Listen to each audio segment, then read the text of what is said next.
सर्वांना गुढीपाडव्याच्या आणि नवीन वर्षाच्या खूप खूप शुभेच्छा.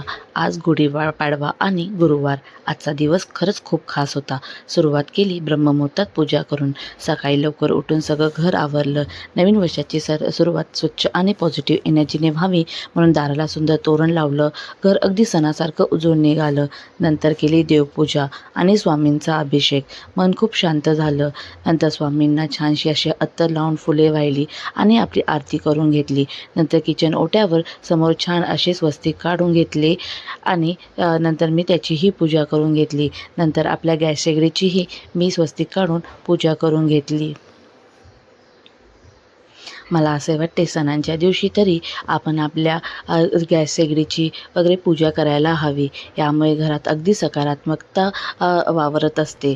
नंतर इकडे बघितले तर छान अशा माझ्या सगळ्या दिव्यांमध्ये फूल तयार झाले होते. नंतर केली मी तुळशीची पूजा. गुरुवार असल्यामुळे तुळशीला मी कच्चे दूध पाने वाहिले. नंतर हळदी कुंकू वाहून फुलं वाहिली आणि तुळशीचीही आरती करून घेतली. मी बघताना बाहेर किती काळोख होता.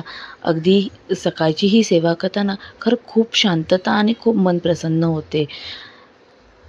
आणि नंतर मी माझ्या मुख्य दरवाजावरही स्वस्तिक काढून पूजा करून घेतली. नंतर मी उंबरठ्याचे हळदीचे लेपन करून घेतले. उंबरठा म्हणजे आपल्या घरात संरक्षण रेषा. नंतर त्यासोबत उंबरठ्याभोवती छानशी अशी रांगोळीही काढून घेतली. ही सगळी परंपरा म्हणजे आपल्या संस्कृतीचे सौंदर्य आहेत. बघताना किती छान फुलं तयार झाले. नंतर मी माझे सगळे आवरून घेतले. नंतर मी उंबरठ्याचेही पूजन करून घेतले. उंबरठ्याला हळदी कुंकू लावून घेतली. उंबरठ्याची आरती करून घेतली आणि उंबरठ्यासमोर कापूर जाळून घेतला. उंबरठ्यासमोर कापूर जाळल्यामुळे आपल्या घरात एक पॉझिटिव्ह एनर्जी येत राहते. नंतर इकडे बघताय ना माझी किती छान अशी रांगोळी आहे. नंतर मी त्या स्वामींसमोरही छान अशी रांगोळी काढून घेतली आणि माझी नित्यसेवा करून घेतली.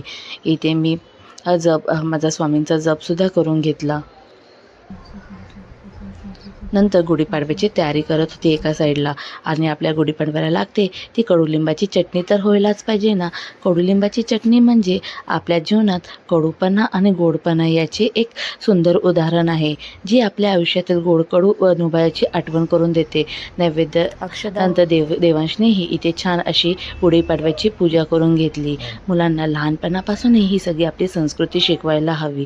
बघताय ना आमची गुढी उभा राहिलेली आहे छान. नंतर देवांशने इथे नारळ फोडायचा प्रयत्न केला, पण त्याला काही जमले नाही. नंतर त्याच्या वडिलांनी नारळ फोडून घेतला. मीही अशी छान अशी पूजा करून घेतली.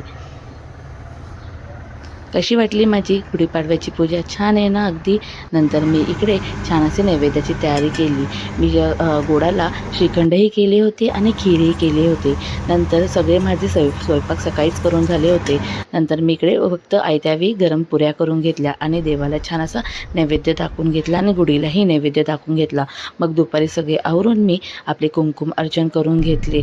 नंतर आम्ही संध्याकाळी स्वामींच्या मठात जायला निघालो. इकडे बघताना स्वामींची रूप किती छान आहे.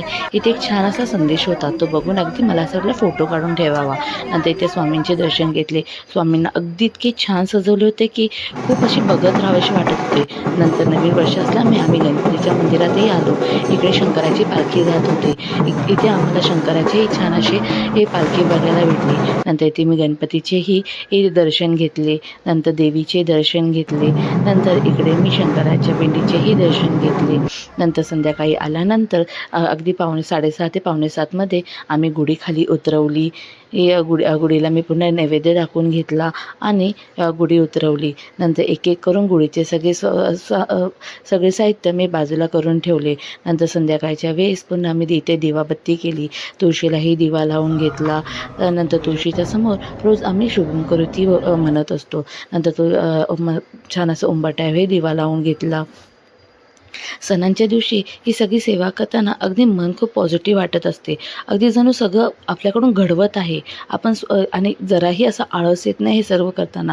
अजून काय करू असं वाटत असतं नेहमी. बघताना किती छान असे आपली उंबरठाही छान वाटत आहे. नंतर इथे मी देवांचीही आरती करून घेतली आणि दिवसाच्या एंडिंगला देवांशने असा छान साधा तबल्याचा रियाज केला. अगदी घरात तबल्याचा नाद घुमत होता. अशा होता माझा गुढीपाडव्याचा खास दिवस. आणि एक गंमत तुम्हाला सांगू, आणि माझे ब्रह्ममुहूर्तावर पूजा केल्यावर मला असे छानसे असे दिव्यात फूल तयार झालेले दिसले. मी तुमच्याबरोबर हे माझे फुलही शेअर करत आहे.